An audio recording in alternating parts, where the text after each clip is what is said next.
I regret naming my hamster Horny Rooney, r/scarystories. The breakup hit me harder than I thought it would.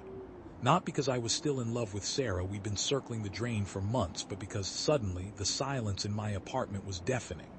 My cat, Mr. Fluffernutter, had passed a year prior. The sound of her purrs, a constant in my life for so long, was gone. I hated the quiet, so I did something incredibly stupid. I got a hamster. Don't ask me why. It was a Tuesday. I was doom scrolling, probably drunk on boxed wine, and the idea just popped into my head. Next thing I knew, I was at Critter Kingdom, staring into a glass cage filled with tiny, scurrying balls of fluff. One particularly chubby specimen caught my eye. He was stuffing his cheeks with sunflower seeds like he hadn't eaten in days. That one, I told the bored-looking teenager behind the counter. I'll take that one. The kid scooped him up in a tiny net and plopped him into a cardboard box. As I was paying, a wave of regret washed over me. I knew nothing about hamsters. I probably wouldn't even remember to feed it. But then, a dark, self-deprecating joke formed in my head and I couldn't resist. I need a name, I muttered to myself, mostly to annoy the teenager. Something memorable. And that's how Horny Rooney came to be. The name felt like a perfect encapsulation of my current state: lonely, slightly pathetic, and desperately trying to find humor in the absurdity of it all. I bought a ridiculously oversized cage from some online retailer with next-day delivery. The delivery driver, a guy with a perpetually stressed expression, just dumped the box at my door and bolted. I wrestled the thing inside, assembled it after only a mild existential crisis induced by the incomprehensible instructions, and released Horny Rooney into his new domain. He immediately started exploring, stuffing his face with more sunflower seeds. I watched him for a while, a strange mix of amusement and embarrassment swirling inside me. This was my life now. The first few days were uneventful. Horny Rooney ate, slept, and ran on his little wheel like a furry, four-legged athlete. I'd occasionally poke my head into the living room to check on him, making sure he hadn't escaped or, spontaneously combusted. Then the noises started. It was subtle at first. A faint scratching sound coming from the walls like tiny claws on drywall. I chalked it up to old building settling. This place was a dump after all. Probably mice. I should call the landlord. But then things escalated. One morning, I woke up to find a book knocked off my bedside table. Not just fallen over, but actually lying face down on the floor, a good 3 feet away from the table. I hadn't touched it the night before. Okay, I said to myself, pouring a strong cup of coffee. That's weird. I mentioned it to Marco, my best friend since college, during our weekly virtual game night. Dude, you're losing it, he said, laughing. You're hallucinating book-moving poltergeists because you're lonely and you named your hamster Horny Rooney. It's a cry for help. Very funny, I said, trying to sound annoyed but failing miserably. Maybe it's just the wind. In your locked apartment, Liam, get a grip and maybe get a therapist. He wasn't wrong. I was probably stressed. Work had been insane lately and the breakup was still lingering like a bad smell. But the noises kept getting louder. The scratching turned into distinct whispers, too quiet to understand but definitely there. I started sleeping with the TV on just to drown them out. Then one night I was working late when I heard a loud crash from the living room.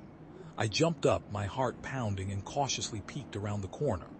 Horny Rooney's cage was on its side. The door was open, and he was gone. Shit, I muttered. This is not happening.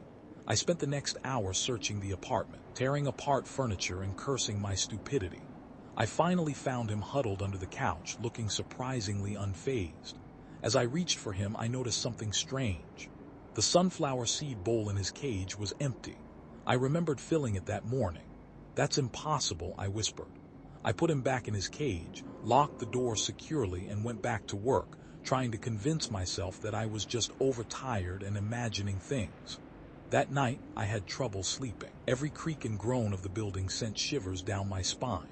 I kept hearing the whispers, louder now, more insistent, and then I heard a voice. It was faint, raspy, and impossibly close to my ear.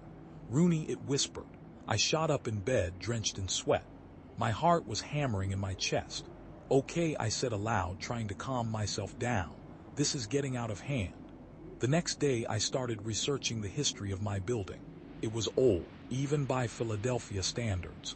Turns out it used to be an asylum. Of course it did. The online archives were filled with disturbing stories of experimental treatments and unexplained deaths. There were rumors of a particularly brutal doctor who performed lobotomies on patients deemed unruly. His name was, you guessed it, Dr. Rooney. I felt a cold dread creep into my bones. This couldn't be a coincidence. I decided to talk to Mrs. Higgins, my elderly neighbor across the hall. She'd lived in the building longer than anyone. She knew everything. She greeted me with a wary smile, her eyes like small black beads. "Having trouble, dear?" she asked, her voice a dry, rustling whisper. "I've been hearing things," I said, trying to sound casual. "Strange noises. I thought maybe you knew something about the building's history." Her smile widened, revealing a set of surprisingly sharp teeth. "This building has seen things, dear," she said. "Terrible things. Some energies linger. They feed on negativity, on disrespect." "Disrespect?" I asked, confused. "Some names are best left unspoken," she said, her gaze intense. "Some doors are best left unopened." She then closed the door in my face. "Okay then." I made an appointment with Dr. Grant, a psychiatrist recommended by Marco. She listened patiently to my ramblings about whispering walls and possessed hamsters, her expression a mask of professional concern. "It sounds like you're experiencing a significant amount of stress and anxiety, Liam," she said, after I'd finished my story. "The breakup, the work pressure, it's all contributing. I think we should explore some therapy options and perhaps consider medication to help you sleep." "But the hamster?" I asked, desperate for her to acknowledge the possibility that something else was going on. She smiled gently. "I understand it feels very real to you, Liam. But these kinds of experiences are often a manifestation of underlying psychological distress." I left her office feeling defeated. No one believed me. They all thought I was crazy. Even Marco was starting to look at me with a mixture of pity and concern. "Liam, buddy, I'm worried about you," he said during our next game night. "Maybe you should get rid of the hamster. Just see if it helps." "I can't," I said, my voice tight. "I need to understand this. I need to figure out what's happening." He sighed. "Just be careful, man." I tried renaming the hamster. I figured maybe the name was the key, the trigger that was attracting whatever malevolent force was haunting my apartment. I tried Nibbles, Fluffy, even Sir Reginald III. Nothing worked. The whispers got louder. The objects moved more frequently. And the voice kept calling out, "Rooney." One night I woke up to find Horny Rooney staring at me from inside his cage. His eyes were glowing red. Okay, not really. But they looked like they were. Maybe it was just the light. Maybe I was losing my mind. I decided I'd had enough. I was going to confront the hamster. I know it sounds insane, but I was desperate. I grabbed a flashlight and marched into the living room. Horny Rooney was running on his wheel, his tiny legs a blur. "Okay, Rooney," I said, my voice trembling slightly. "What the hell is going on?" The hamster stopped running and stared at me, and then I heard the voice again. Louder this time, clearer. "Rooney," it said. "We are Rooney." The temperature in the room dropped suddenly. A cold wind swept through the apartment even though the windows were closed. The shadows seemed to deepen, twisting into grotesque shapes. I felt a surge of panic rise within me. This was real. This was not a hallucination. I grabbed the cage and ran towards the door. I was going to get rid of this thing once and for all. But as I reached the door, the cage slammed shut. I hadn't touched it. I tried to open it again, but it was locked. The lock clicked and unclicked as if it was doing it on its own. I felt a presence behind me, a cold, malevolent presence. I turned around slowly. The room was filled with shadows, the air crackled with energy, and then I saw them, flickering images of the asylum, distorted faces of patients, their eyes wide with terror.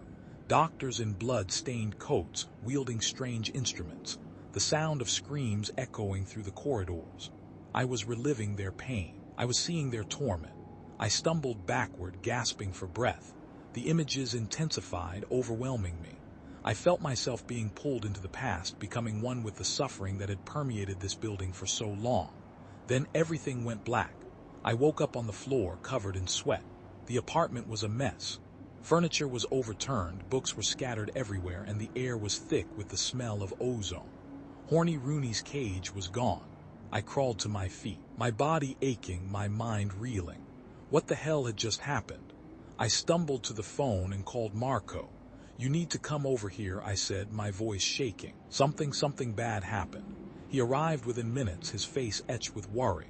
"Liam, what the hell?" he said, staring at the carnage.